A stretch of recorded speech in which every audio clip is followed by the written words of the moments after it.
പാട്ടുപാടി ഉറക്കാം ഞാൻ താമര പൂമ്പൈതലേ.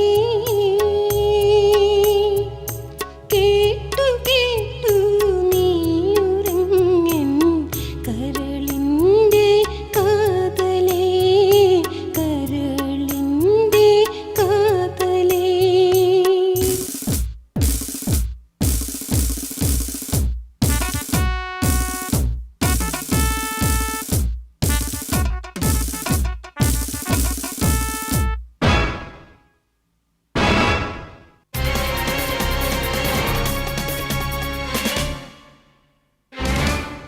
ശാലു, നീ ഇവിടെ? ഇതെന്റെ ഗ്രൗണ്ടാണ്. ഗോപിയേട്ടൻ ഇപ്പോൾ ഇവിടെ? ഞാനിപ്പോൾ ഇവിടുത്തെ പോലീസ് സ്റ്റേഷനിൽ സബ് ഇൻസ്പെക്ടർ SI ആണ്. ആട്ടെ, ആ ഗ്രൗണ്ടിലെ തൊട്ടിലിൽ കിടന്നുറങ്ങുന്ന വിക്കറ്റ്? അതെന്റെ വിക്കറ്റ്. എൻ്റെ പിച്ചിൽ 10 മാസം ബൗൺസ് ചെയ്ത് ഞാൻ ക്ലീൻ ബൗൾ ചെയ്ത പ്രസവിച്ച എൻ്റെ സ്വന്തം വിക്കറ്റ്. പക്ഷേ ഞാൻ നിനക്ക് നേരെ എറിഞ്ഞ എല്ലാ ഓവറുകളും മേഡനായിരുന്നു. പിന്നെ ഈ വിക്കറ്റ്? അതൊരു നീണ്ട ഇന്നിങ്സ് ആണ് ചേട്ടാ, നീണ്ട ഇന്നിങ്സ്.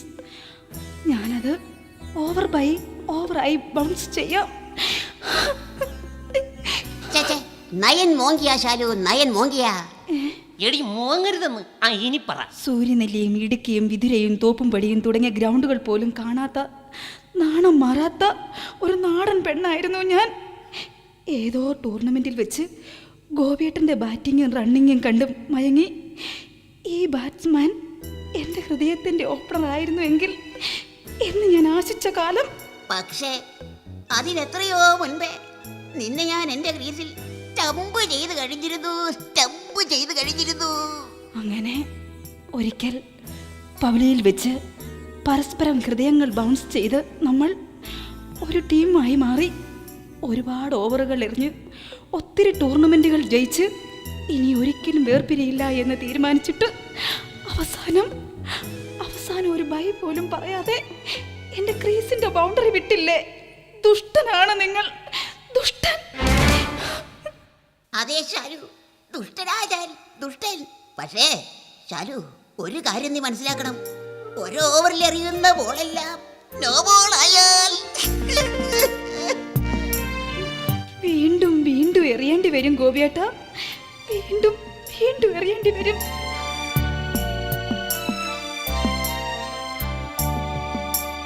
നമ്മൾ ഒരു ടീമായതും ക്രീസുകൾ തമ്മിൽ പരസ്പരം ബൗൺസ് ചെയ്തതും എല്ലാം ഗ്രൗണ്ടിൽ ഫീൽഡിംഗ് ചെയ്തിരുന്ന നിന്റെ ആങ്ങളമാരും കോച്ചും അറിയുന്നുണ്ടായിരുന്നു ശാലു, അറിയുന്നുണ്ടായിരുന്നു. മഴ കാരണം കളി മാറ്റിവെച്ച ഒരു വൺ ഡേ ടൂർണമെന്റിൽ വെച്ച് അവരെന്നെ തലങ്ങും വിലങ്ങും 6ഉം 4ഉം അടിച്ചിട്ട് സച്ചിൻ ടെണ്ടുൽക്കർ തകർത്ത് കുമ്പിളെ പരുവമാക്കി ശാലു. ഈശ്വരാ, ഞാൻ എന്തപ്പിലാണ് ഈ കേൾക്കുന്നത്? ഓരോ 6ഉം 4ഉം ശരീരത്തിൽ ഏറ്റുവാങ്ങുമ്പോഴും നിന്റെ മുഖം എന്റെ ക്രീസിൽ ബൗൺസ് ചെയ്തുകൊണ്ടേയിരുന്നു. ഗോപിയേട്ടന് ഒരു സിംഗിൾ എങ്കിലും തിരിച്ചടിക്കാമായിരുന്നില്ലേ? ഇല്ല ശാലു, ഇല്ല. സച്ചിൻ ടെണ്ടുൽക്കർ തകർന്ന് കുമ്പിളെ പരുവമായി തിരിച്ചൊരു സിംഗിൾ പോയിട്ട് സ്റ്റമ്പെടുത്ത് നേരെ വയ്ക്കാൻ പോലും ത്രാണിയില്ലാതെ ഗ്രൗണ്ടിൽ തളർന്നിരുന്ന എന്നെ ഇനി വേലിൽ നിന്റെ ക്രീസിൽ സ്റ്റമ്പ് ചെയ്താൽ ക്ലീൻ ബോൾഡ് ആക്കുമെന്ന് ഭീഷണിപ്പെടുത്തി നിന്റെ ആങ്ങളമാർ. അവരെന്നെ ബൗണ്ടറി കടത്തി, ബൗണ്ടറി. അപ്പോഴും ഞാൻ ഇന്ന് വരും നാളെ വരും എന്ന് പ്രതീക്ഷിച്ച് ഒരുപാട് ടൂർണമെന്റുകൾ സ്വപ്നം കണ്ടു കഴിയുകയായിരുന്നു. വന്നേനെ. പക്ഷേ ഞാൻ ശരീരത്തിൽ തലങ്ങും വിലങ്ങുമേറ്റ 6ഉം 4ഉം മൂലം സെഞ്ചുറി അടിച്ച് കിടപ്പിലായി ശാലു, കിടപ്പിലായി.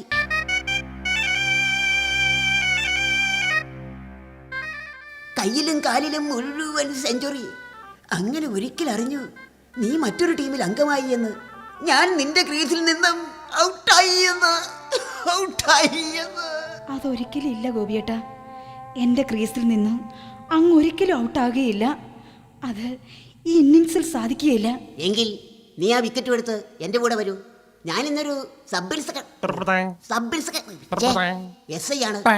നമുക്കിനിയും ടൂർണമെന്റുകൾ ജയിക്കാം, വിക്കറ്റുകൾ സ്വന്തമാക്കാം. വരൂ.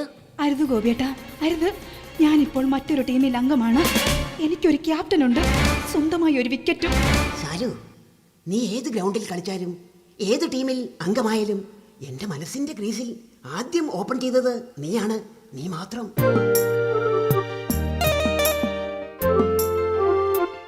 ദയവായി ആ പഴയ ഓർമ്മകൾ എൻ്റെ ക്രീസിലേക്ക് ത്രോ ചെയ്യരുത് ഗോപിയേട്ട, ത്രോ ചെയ്യരുത്. ഞാൻ ആ ഓർമ്മകളുടെ കീപ്പറായി ഈ ഗ്രൗണ്ടിൽ ഒതുങ്ങി കഴിഞ്ഞോളാം. ഓർമ്മകൾ ത്രോ ചെയ്താൽ വൈഡ് വിളിച്ച് ഞാൻ ക്രീസിൽ നിന്നും മാറി നിന്ന് കളയും.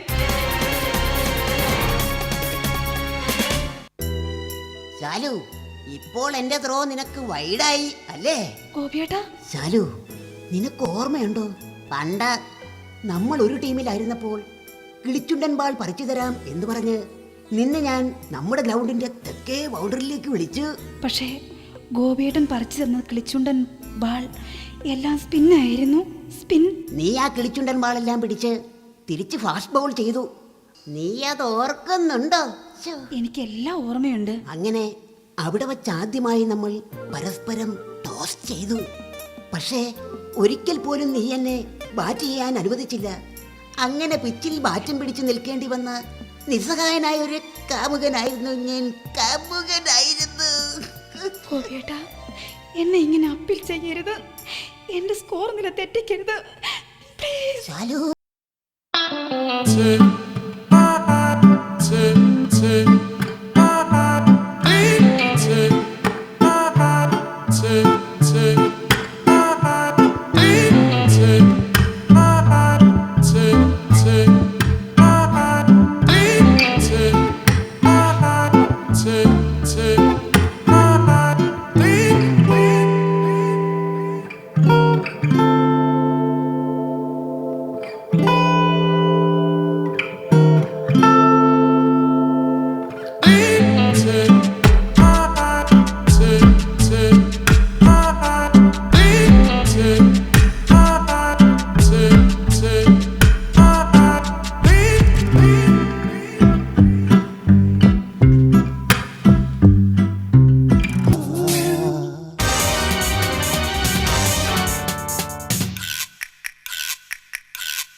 കൊള്ളാം.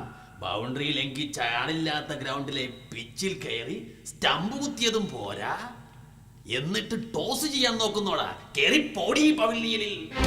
ടൂർണമെന്റിനിടയ്ക്ക് ഗ്രൗണ്ടിലേക്ക് കുപ്പിയും ചപ്പയവറും വാരിയെറിയാൻ മാത്രം ആരാടാ നീ?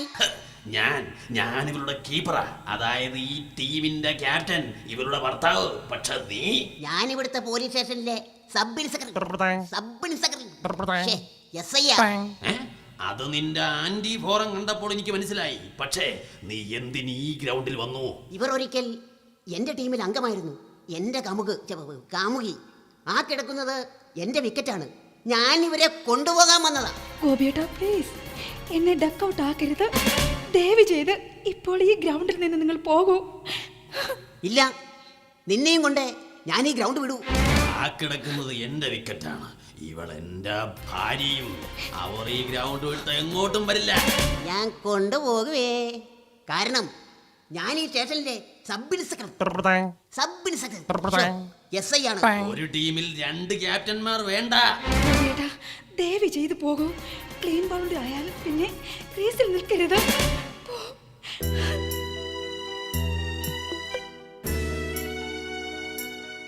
ആരൊക്കെ വേണമെങ്കിലും അപ്പീൽ ചെയ്തോട്ടെ, ഔട്ട് വിളിച്ചോട്ടെ, സ്റ്റമ്പുകൾ തെറിച്ചോട്ടെ. പക്ഷേ നിന്റെ ഈ മൗനം അതിനെ തകർത്ത് കളയുന്നു. ഒരു അമ്പയർക്ക് ഒരിക്കലും ഗ്രൗണ്ടിൽ കളിക്കാൻ പറ്റില്ലല്ലോ. കളി നിയന്ത്രിക്കാനല്ലേ സാധിക്കൂ.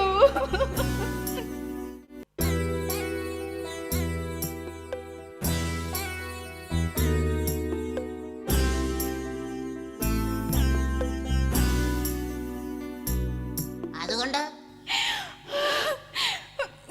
ഗോപിയേട്ടൻ പോകൂ. ഇല്ല, ഞാനിവിടുത്തെ സബ് ഇൻസ്പെക്ടർ. SI. അതാണെങ്കിൽ ഈ കിടക്കുന്നത് എന്റെ വിക്കറ്റ് ആണെങ്കിൽ ഞാൻ നിന്നെയും കൊണ്ട് ഇല്ല, ഞാൻ ഇവരുടെ ക്യാപ്റ്റൻ ആണെങ്കിൽ ഈ കിടക്കുന്നത് എന്റെ വിക്കറ്റ് ആണെങ്കിൽ നീ കൊണ്ടുപോകില്ല. കൊണ്ടുപോകും പോകില്ല. കൊണ്ടുപോകും പോകില്ല. പോകില്ല. പോകില്ല. പോകും പോകും പോകും. അത് ഗോപിയേട്ടാ, ആ ചേട്ടാ ആർക്കല്ല, വേണ്ട, വേണ്ടല്ലോ, വിടാൻ, അയ്യല്ലേ പറഞ്ഞത്, നിർത്താൻ, നിർത്താൻ, വേണ്ട. ഈശ്വരാ, എന്റെ വേൾഡ് കപ്പ് തകർത്തല്ലോ. നിർത്താൻ, നിർത്താൻ. ഈ വിക്കറ്റിനെ ചൊല്ലിയാണ് പണ്ടേ മാച്ചെങ്കിൽ ഇത് നിങ്ങളുടെ രണ്ടുപേരുടെയും വിക്കറ്റ് അല്ല.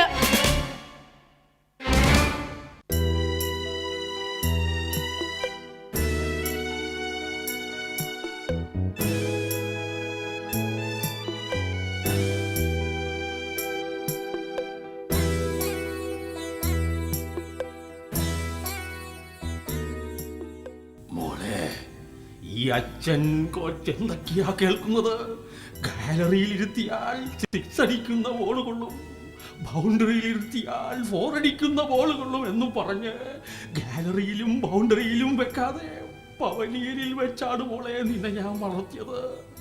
ആ നീ അച്ഛനറിയാതെ ഒരുപാട് LBW ആയില്ലേ? അച്ഛാ, ഞാനിതെങ്ങനെ സധിക്കും മോളെ, എങ്ങനെ സധിക്കും? അച്ഛാ,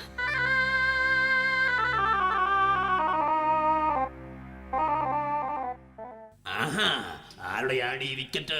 എടി പറയടി, ആരുടെയാണ് ഈ വിക്കറ്റ് എന്ന്? ശാലു, ഞാൻ പറഞ്ഞ കമന്ററിയൊക്കെ നീ മറന്നേക്ക്. പറയൂ ശാലു, അല്ല ആരുടെ ഈ വിക്കറ്റ്? ഇല്ല, ഞാൻ പറയില്ല. ഇല്ല മോളെ, ഒരു ബൗളർ ഇല്ലാതെ ഒരിക്കലും ഒരു വിക്കറ്റ് വീടില്ല. അതുകൊണ്ട് പറഞ്ഞേ മതിയാവൂ, ആരാണ് ഈ ബൗളർ? പറയൂ മോളെ, പറയാൻ. പറയൂ ശാലു, അല്ല ആരാണ് ആ ബൗളർ? ഇല്ല, ഞാൻ പറയില്ലെന്ന് പറഞ്ഞില്ലേ. പറഞ്ഞേ മതിയാവൂ, ആരാണ് ഈ കുട്ടിയുടെ അച്ഛൻ? ഒരു ടീമിൽ എത്ര അംഗങ്ങളുണ്ടെന്ന് ചോദിച്ചാൽ ഞാൻ പറയാം. ഒരു ഓവറിൽ എത്ര ബോൾ ഉണ്ടെന്ന് ചോദിച്ചാൽ ഞാൻ പറയാം. പക്ഷേ ഗ്യാലറിയിലിരിക്കുന്ന കാണികളെ എങ്ങനെ എണ്ണി പറയാനാവും?